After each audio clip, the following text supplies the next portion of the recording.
नमस्कार मित्रांनो, मी उदय लाड पुन्हा एकदा स्वागत करतो आपल्या सर्वांचं वडत्या युट्यूब चॅनल शेती मित्र व्हिडिओ पाहणाऱ्या सर्व शेतकरी मित्रांच्या आजच्या व्हिडिओमध्ये मनापासून खूप खूप स्वागत। मित्रांनो, थंबनेल बघितलं, टायटल वाचलं हो मित्रांनो, सामान्य कास्तकार बांधवांसाठी सर्वात महत्त्वाची अपडेट की आता येत्या 72 तासांमध्ये राज्यातील 18 जिल्ह्यात होणार अतिवृष्टी। सध्याच्या कंडिशनची ही सर्वात महत्त्वाची अपडेट की येत्या 72 तासांमध्ये आता राज्यातील 18 जिल्ह्यात होणार अतिवृष्टी। मग असे कोणते ते 18 जिल्हे आहेत की ज्या 18 जिल्ह्यांमध्ये त्या 72 तासांमध्ये होणार अतिवृष्टी? या 18 जिल्ह्यांमध्ये काय आपल्या जिल्ह्याचा समावेश आहे? या प्रश्नाचं अचूक उत्तर जाणून घेण्यासाठी आता आपण सर्वांनी व्हिडिओ सुरुवातीपासून या ठिकाणी शेवटपर्यंत पाहावा। व्हिडिओ शेवटपर्यंत पाहत असताना जर व्हिडिओ आपल्या सर्वांना मनापासून आवडला तर जरूर व्हिडिओला इथं लाईक करा।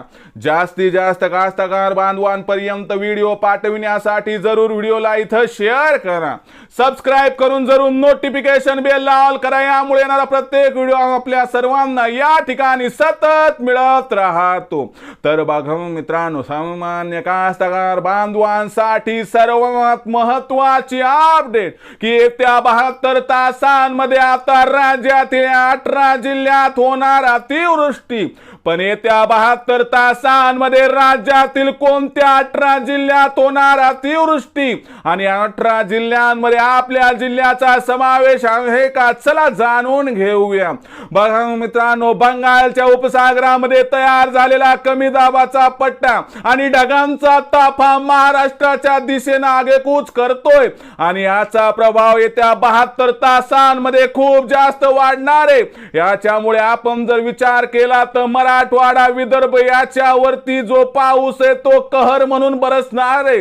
जर आपण या ठिकाणी विचार केला तर चंद्रपूर, गडचिरोली, भंडारा, गोंदिया, नागपूर, अमरावती आणि त्याचबरोबर यवतमाळ, बुलढाणा आणि त्याचबरोबर मित्रांनो आपण मराठवाड्यातील नांदेड, परभणी, हिंगोली आणि त्याचबरोबर जर बघितलं मित्रांनो तर या ठिकाणी पश्चिम महाराष्ट्रामध्ये पुणे, सातारा, कोल्हापूर आणि जर कोकणाकडे नजर टाकली तर सिंधुदुर्ग आणि रत्नागिरी आणि काही प्रमाणात आपल्याला हा जो पाऊस आहे तो जळगाव जिल्ह्यामध्ये अतिवृष्टी या ठिकाणी करताना दिसणार आहे। याचा अर्थ लक्षात घ्या मित्रांनो की वर उल्लेखित केलेल्या जिल्ह्यांमध्ये आपल्याला मुसळधार ते अतिमुसळधार पाऊस काही भागात दिसू शकतो, पण इतर जिल्ह्यात पाऊस या ठिकाणी पडणार नाही का?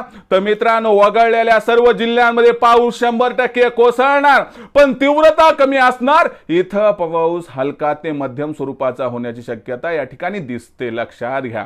आणि म्हणून सांगू इच्छितोय त्या 72 तासात वर उल्लेखित केलेल्या जिल्ह्यामध्ये राहणाऱ्या नागरिकांनी एकच काम करायचं, कास्तकार बांधवांनी एकच काम करायचं की आपण वर त्या ठिकाणी ढगांचा गडगडाट, विजांचा कडकडाट होत असताना बाहेर निघायचं नाही, सुरक्षित ठिकाणी आश्रय घ्यायचा, मोबाईल स्विच ऑफ करायचा, झाडाखाली थांबायचं नाही, कारण मागच्या 72 तासांमध्ये विजा कोसळून काही माझ्या बळीराजांचा, शेतकरी मित्रांचा जीव गेला आणि मला दुःख होतंय की मी त्यांना वाचवू शकलो नाही।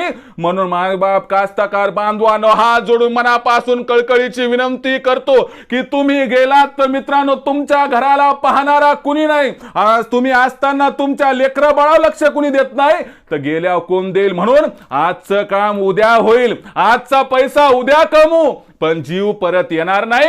म्हणून ढगांचा गडगडाट, विजांचा कडकडाट असताना मायबाप कास्तकार बांधवांनो हात जोडून विनंती करतो, काम थांबवा, काम लांबवा आणि जीव सुखी ठेवून मित्रांनो एक एक पाऊल पुढे टाका। तर मित्रांनो, ही आपल्यापर्यंत हवामान खात्याकडून पोहोचलेली लेटेस्ट अपडेट की येत्या 72 तासांमध्ये वर उल्लेखित केलेल्या 18 जिल्ह्यांमध्ये जोरदार ते अतिजोरदार पाऊस होणार आहे। त्यामुळे जीवाला जपून कामं करा एवढीच आपणास विनंती। मित्रांनो, ही माहिती, हा व्हिडिओ आपल्याला कसा वाटला कमेंट सेक्शन मध्ये लिहून कळवा। व्हिडिओ आवडला असेल तर नक्की लाईक करा, कास्तकार बांधवांपर्यंत पाठवण्यासाठी शेअर करा, सबस्क्राइब करून जरूर नोटिफिकेशन बेल ऑल करा, यामुळे येणारा प्रत्येक व्हिडिओ हा आपल्या सर्वांना सतत मिळत राहतो। तर मित्रांनो, अशाच एका नवीन व्हिडिओसह मी आपला मित्र उदय लाड आपल्या सर्वांच्या आवडत्या युट्यूब चॅनल शेती मित्रावर मिळत राहील. तोपर्यंत माझ्या प्रत्येक शेतकरी मित्राच्या आणि कास्तकार बांधवाच्या आजच्या व्हिडिओमध्ये मनापासून पुन्हा एकदा खूप खूप आभार.